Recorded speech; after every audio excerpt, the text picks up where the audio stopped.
EVs are gathering storm in India and we're seeing a slew of launches, and what I have here with me is a hotly anticipated one. This is the Kia EV6. Now this is a car that has got a lot of global acclaim. It's won quite a few awards and we've been waiting for it to arrive on Indian shores, and now we have it. Well, I have it for a very short time, to be precise, just 3 hours on the Buddh circuit here today.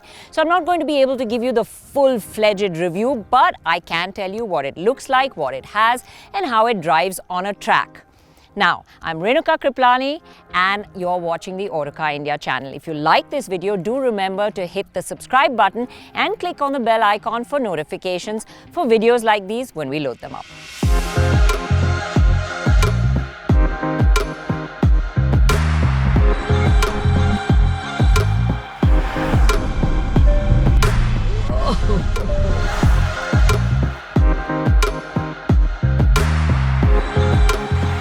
The Kia EV6 sits on the group's new eGMP skateboard platform, shared with Hyundai's Ioniq.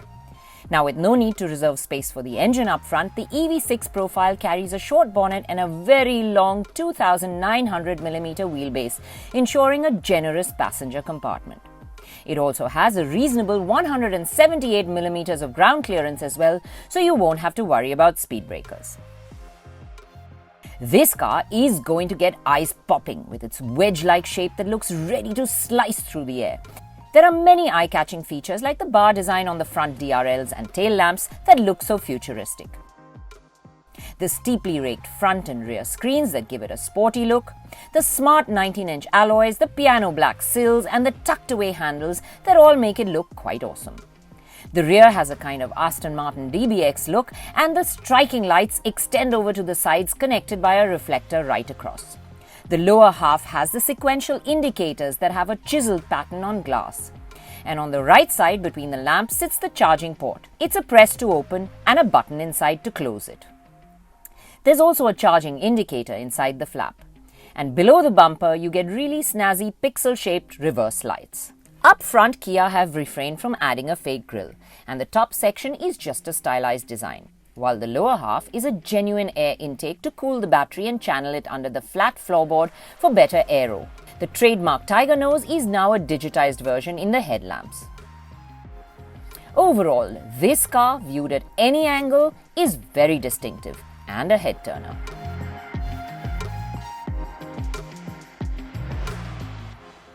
Now, as you can see, this is an electrically operated tailgate. Just need to approach the car with the key and the tailgate opens automatically, which means you don't really have to struggle with opening the boot at any given point of time if your hands are full. So that's a really good convenience feature. And of course, once you open the boot, you'll realize there is a massive amount of space for luggage, 520 liters to be precise. And to put that into perspective, we've just driven the Jeep Meridian. Now that's a large SUV and that has 480 liters of space. If you want to watch that video, the link is on your screen right now. But this has got a little bit more, so yeah, there's quite a bit of space. You can get large suitcases in easily. The only thing is you're going to have to haul them up and in because the loading lip is quite high over here. Let's see how much more room I can open up. I'm going to get the cover off and maybe just put it down on the side for the moment. And you have levers here at the back to just easily flip down the seats.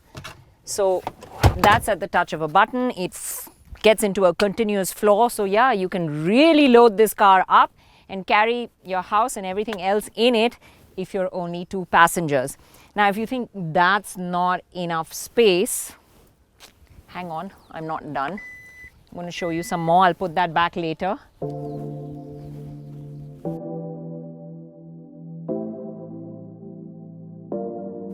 Yeah, so you've got more space. Ow, this is hot.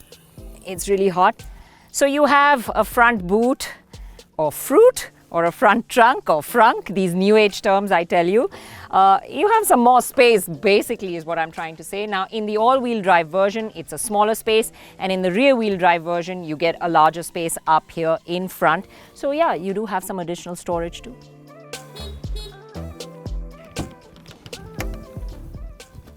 As you approach the car to get in, those flush door handles just open up and let you into this really premium looking world. I mean, It's a fabulous interior. I really like it.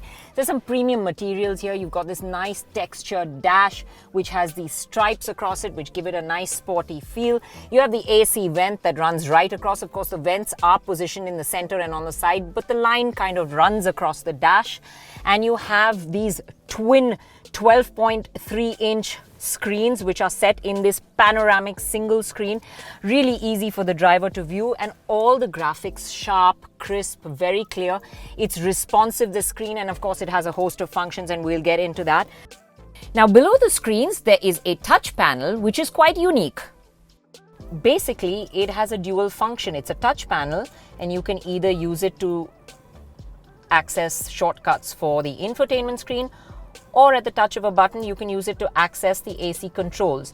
Now it is a novel solution but not exactly intuitive. I'm not a great fan of all these touch things which require me to take my eye off the road.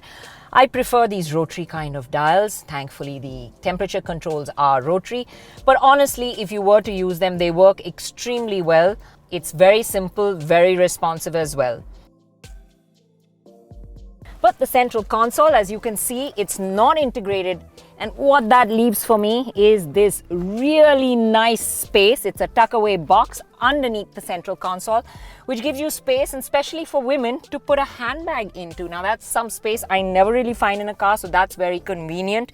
The central console itself is really nicely done. It's got this matte chrome finish. You've got the start button, you've got the rotary shifter to get into drive and reverse, of course, and you have the 360-degree camera, the auto hold, and of course the park assist buttons. And you also have the buttons for the ventilated seats right here. Yes, this does have ventilated seats, and you have the wireless charging pad. Now the seats themselves are also very comfortable. They bolster you in nicely. There's this headrest that comes a bit forward, and maybe for larger people you might find that a bit intrusive, but for someone like me it is just perfect. And let me tell you, if this car is chauffeur driven, your driver is going to love you, because they've got something called anti-gravity seats which just happens at the touch of a button. Yeah, I'm holding it down now, and watch what happens. I can really stretch out, lay back, and honestly if this is not enough, I can completely lie down. Okay, shoot's over guys. Nah, I'm just kidding, but this is really comfortable, and it happens for the passenger seat and the driver's seat up front. So if you're going out of town, you want to take a break, you've had a picnic, you've just eaten, kick the seats back and relax, take a nap. You also get 64 color ambient lighting, a wide sunroof, and an augmented reality heads-up display. There's a 14-speaker Meridian sound system, and it has the Kia Connect app that has 60+ features. Apple CarPlay and Android Auto phone mirroring are included, but neither is available wirelessly. The car's other party trick is reverse charging. Officially called vehicle to load, this can supply up to 3.6 kilowatts through an adapter with a 3-pin socket that sits under the rear seat and connects to the charging port. That's enough to power a fridge during a power cut, or even top up another EV.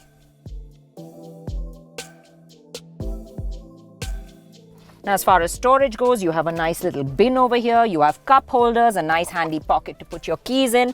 The door pockets are nice and large. You can get a 1-liter bottle in. The glove compartment itself is large and it's cooled. So yeah, you can get stuff in and keep it cool in the glove compartment as well. I have this massive vanity mirror over here. It's literally huge and occupies most of the sun visor. So it is great for putting on your makeup in case you need to. The steering has controls too, and there are USB-A and USB-C charging ports all around the car. Here's a quick look at all the comfort and convenience features on board.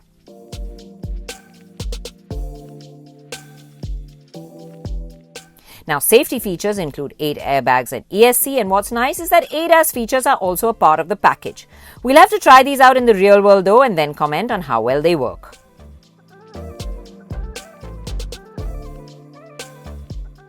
Now this is the advantage of an EV. With that longer wheelbase, you can give acres and acres of room to the backseat passengers, and that's exactly what the EV6 does. The only thing is, because the batteries are under the floor, you are sat quite low to the floor, and so even for me, I'm a bit knees up, so taller people will find this even more knees up, and that might be a bit uncomfortable. There's just a very tiny smidgen of space to stretch your feet out under the seat in front. But what you do get is loads of recline. So yeah, you can push back, relax. Now, for a third passenger, I mean, look, if they're my size, and there's enough width too, as well to get 3 passengers in. So I think 3-seater, yeah, this will do well. And the seat itself is quite flat. In fact, the seats themselves, the bolstering, the firmness, they are very, very comfortable too. For convenience features, you do have USB-C ports, which are very neatly integrated into the front seat. So very convenient USB-C ports over here. You have the armrest, which has cup holders.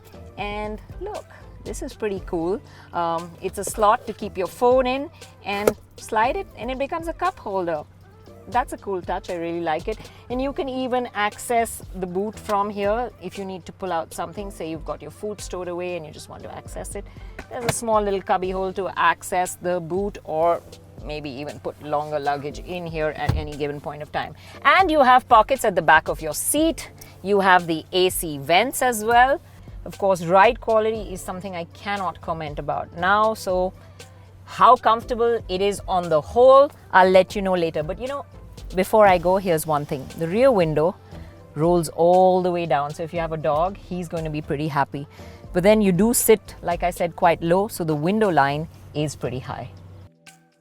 Okay, normally at this point I'd say under the bonnet, but in this case it's under the floorboard. There is a 77.4 kilowatt-hour battery, which is pretty large, and so the Kia EV6 boasts of a claimed 528 kilometer range according to WLTP, which is massive, but the ARAI figures haven't been released yet.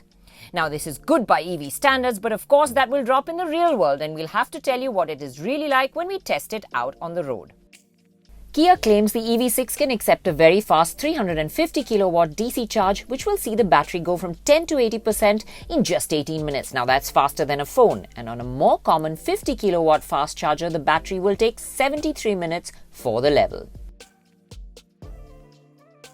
Now, while globally there are various versions, India will get the rear-wheel drive and all-wheel drive GT-Line variants. The rear-wheel drive has a single motor that puts out 229 HP and 350 Nm of torque, while the all-wheel drive version gets 2 motors, one at the front and one at the rear, and combined they give you 325 HP and a whopping 605 Nm of torque, and that's sports car level.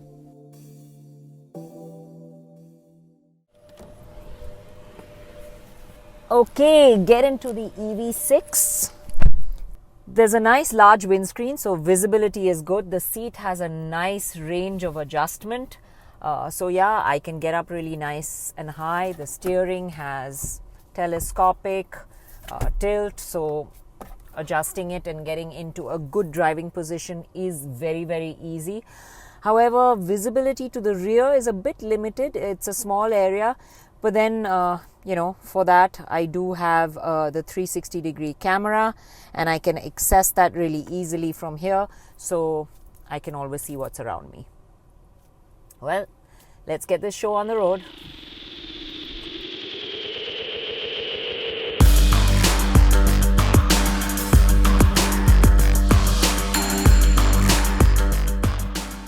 For the track drive, I had the all-wheel drive variant, which has a claimed 0 to 100 of 5.2 seconds. Now the brilliant part of today is that I have a track, it's empty all to myself, and I can do this, yes. Flat out, the EV6, the acceleration in an EV is just a whole load of fun, and this one takes off the line brilliantly.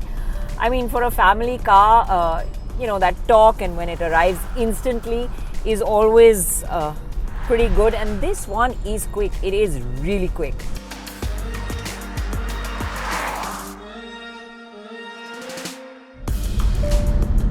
In the rest of my piece to cameras, you will hear the speed alarms going off, and that's because power just doesn't taper off and you get to the 192km speed limit quite easily. And with the build-up of power so smooth and silent, you often don't realize just how quick you're going. In normal functioning, the car works as a rear-wheel drive to keep it energy efficient, and it's only when needed that all four wheels are powered. Kia's disconnector actuator system can switch between rear-wheel drive and all-wheel drive in 0.4 seconds, and it works efficiently without you ever realizing. What you get is tremendous amounts of grip and handling that you didn't imagine from this car. And initially when I was going around this track, there are no gears to come down, so you tend to back off, go slow and brake a little early. But as I drove one lap and then the next, I realized you really don't need to. In the EV6, it does really well around the corners. You can chuck it around them, and handling is very good. So yeah, it does give you a bit of sporty feel. It gives you that involved feeling when you're driving it, and that's nice when you have an EV. Good grip from the 235 section tires also helps to create strong road holding, and the car feels planted at all times. There's an agility to this car that you didn't expect, especially when you consider the amount of mass that's changing direction. It weighs in just under 2 tons. Now when pushed hard, you can even feel the tail step out a bit until the electronics kick in to bring you back. And I was sorely tempted to switch off the traction control, but Kia had a babysitter with me in the car at all times on the track, so I refrained. But I know this, that the EV6 can be a whole lot fun to drive.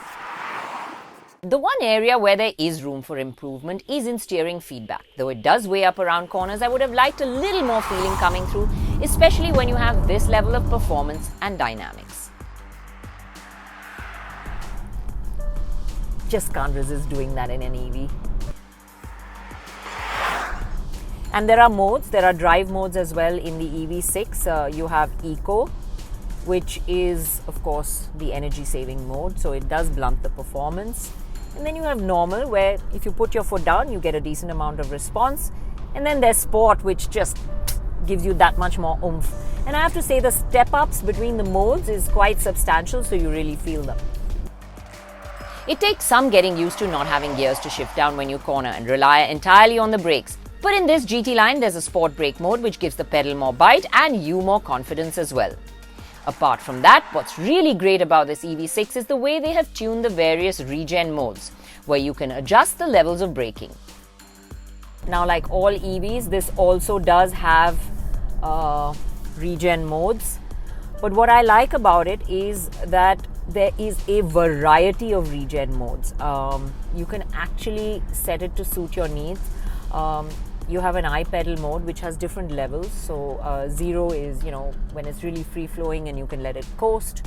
And then as you go up the modes 1, 2, 3 and max, it gets stronger and stronger. And max is literally single pedal driving, which is not too aggressive. What I like about that is it's progressive too. So as you pick up the pace, it actually brakes gentler and gentler. It's not a sudden lift off.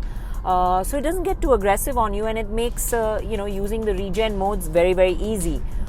So I liked the levels of regen, and if you don't want to fiddle around with that, there's also an auto mode which just adjusts it to the way you're driving, which I think is what people can use in daily lifestyle. So yeah, you're actually recouping the energy and getting it back to your battery and making your driving a whole lot easier. Now, like I said, it's a short drive today, just a couple of hours. So this is pretty much all I'm going to be able to tell you. The track is too smooth for me to be able to comment on ride quality. And of course, range is something I'm only going to be able to tell you when we test it out on the road on a long run. So for now, this is it from me.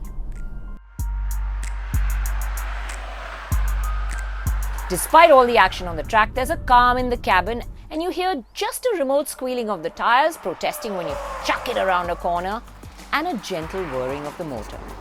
You can play with the audio that's channeled through the speakers and get 3 different sounds. But I was just enjoying this surreal, silent experience.